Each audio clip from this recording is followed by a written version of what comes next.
Kennedy was extraordinary. Jack was the most natural. Jack Kennedy was the most glamorous person I ever met, and I grew up, in a sense, with show business. But he was extraordinary. He'd come into a room, and men and women would be riveted to him. How did he come across on television? Superb.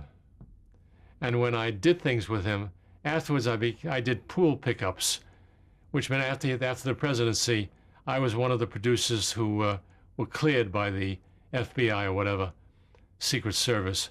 And if he had a sequence that required filming but was not worthy of network coverage, let's say it was the ambassador from Germany presenting his credentials, West Germany, presenting his credentials to the president.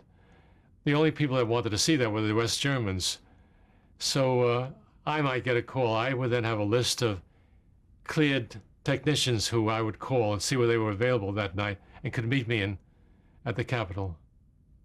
So we would do that. He also did for me the College of the Air Continental Classroom, and later on I did person to person with him. He was extraordinary.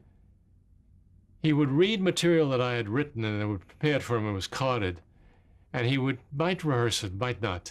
He'd say to me inevitably, "Alan, let me try it. I can do it. Let me do it." And he would edit it in his head, and it would come out better than what I'd written.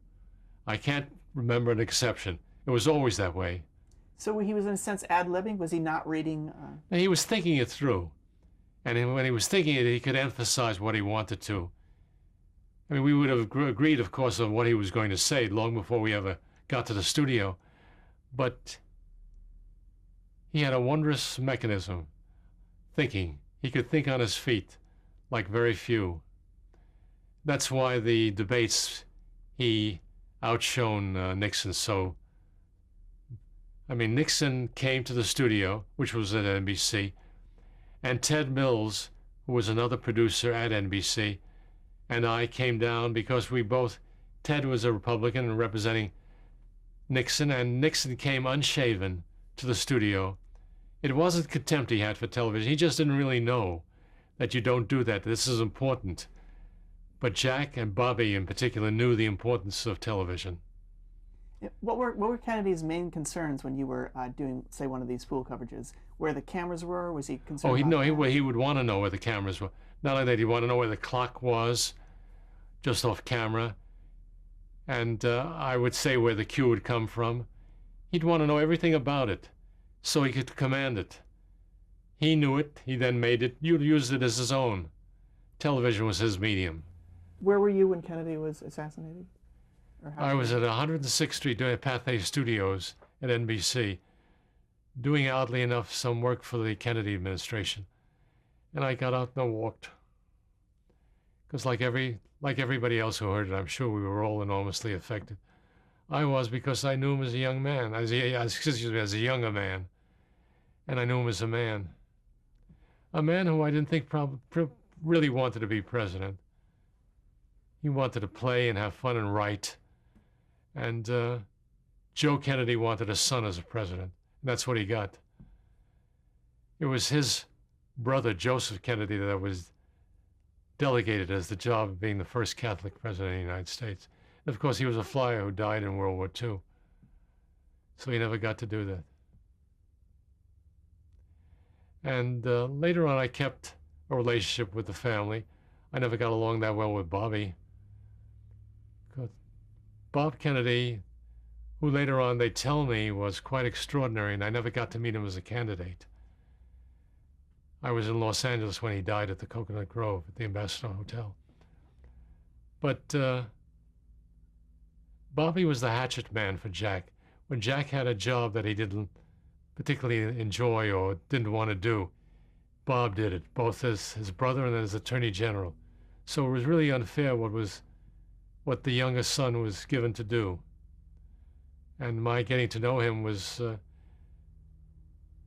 where I got to know them quite well was the Kennedys were very political in Boston, of course. And the Teamsters, Bobby Kennedy particularly disliked the Teamster Union. So the Teamster Pension Plan controlled station, WHTH in Boston, was Republican and anti-Kennedy.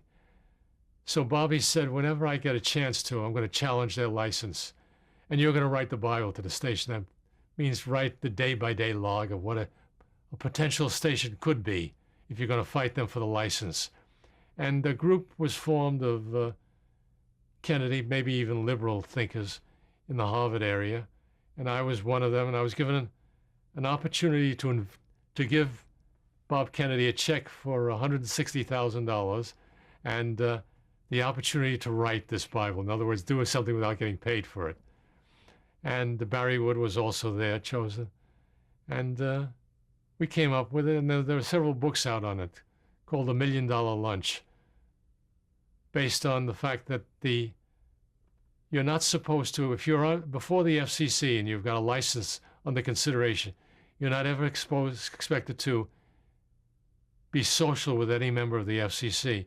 And there was a luncheon in which the HDH, the Teamster people, yelled across the room, "Hey, when are you guys going to get off your butt and give us a final, we got the license." They were operating on a temporary license in Boston. So that appeared as a bribery thing, technically. You were not expected to communicate to. And on that basis, we fought for the license. And we won the license. And we became, in 7 years, the #1 award-winning station in the country. I was very proud of. Which station was this? This was HDH originally, and then became WCVB-TV, which is up there on the wall. What era was this? What years, approximately? Well, I'll give it to you Okay. when I give you the insert. But it's the station we got on the air. We had to get a staff together from nowhere. We got the man who is now the ABC medical expert that Jennings would always call on. He was a doctor in Boston that I thought would be attractive and that we put on. Also, we got to do remotes. I did a remote dramatic series with them and a lot of location stuff, again, stuff that I like to do. The station now did. But I was a poor witness before the FCC because they said to me, "Mr. Neuman, do you realize that you've programmed this opposite the Mass in Boston?" And I said, "In Boston, on the hour, every hour is opposite the Mass." Those were not considered smart remarks when you have a multi-million-dollar station. But I got to know the Kennedy family better during the out of a campaign kind of mode. And they all worked, as I said, very, very hard. Pat, when she was my script girl, was a hell of a script girl. I mean, the huge hours that I kept rehearsing in the hotel late at night, and not easy. And I think Jack brought that energy to the presidency. When I did person to person with him, I was very much aware of his back condition. So I had arranged for a love seat to be en route when they went upstairs, for them to sit, for he and Jacqueline to sit on a love seat which would be backed up with it. When it came time to do it on the air, that day I was in Washington, wanting to, before I returned to New York to do the actual show, and there was no love seat there because the guys just couldn't bring it down the stairs. They explained it to me, and then Bobby came in and said, "Why isn't the love seat downstairs?" And I said, "Because you can't get it down the stairs." Whereupon he borrowed a tape measure and he measured it, and he gave me one look and called 2 stagehands and went to take it down the steps and ripped the wallpaper. So on the actual air, we had one still photograph down below knee length to take it. He had forgotten to measure for the 2 bodies that would have to carry it down. Needed additional space. But he was almost in tears and that made me feel uncomfortable. Not Jack. Jack just said, "How long am I going to be there?" "What, a minute?" "What do you make you think about it? A minute?" And also Bobby didn't like one of the photographs of Jacqueline because of the décolletage was too low, so it changed it. Didn't bother Jacqueline, but it bothered him. So Bobby Kennedy was kind of Bobby getting was involved always with there. the, When Jack was there, Bobby was always there. Just as during the campaign and prior to the campaign. Bobby was the one who always did the difficult crud work that Jack was above somehow or other. And in all fairness to Bobby, he carried it off, and I gather the transformation he made when he became a presidential candidate was extraordinary.